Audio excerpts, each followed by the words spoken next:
Sous nos pieds, la Terre n'est pas calme. Des centaines de volcans actifs forment une sorte de ceinture de feu tout autour de la planète. Certains dorment depuis des siècles, d'autres se réveillent régulièrement, et quelques-uns peuvent changer le climat mondial en une seule éruption majeure. Un volcan, ce n'est pas juste une montagne qui fume, c'est une soupape de sécurité de la planète. À l'intérieur de la Terre, le manteau est en mouvement permanent. Les plaques tectoniques se heurtent, s'enfoncent, s'écartent.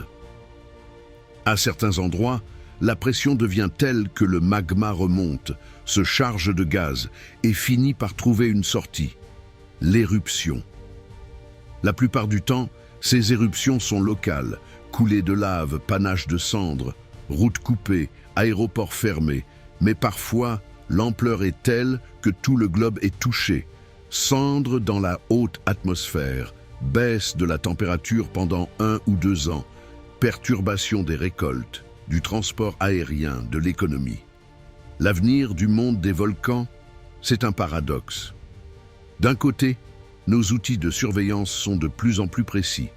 Satellites, capteurs de gaz, GPS, sismographes. On sait mieux détecter les signes avant-coureurs, suivre la déformation du sol, anticiper certains risques. De l'autre, de plus en plus d'êtres humains vivent à proximité de volcans, souvent parce que les sols y sont très fertiles et les régions attractives. Autrement dit, on surveille mieux, mais on n'a plus à perdre. Les volcans nous rappellent une chose essentielle. Nous ne contrôlons pas la planète, nous composons avec elle.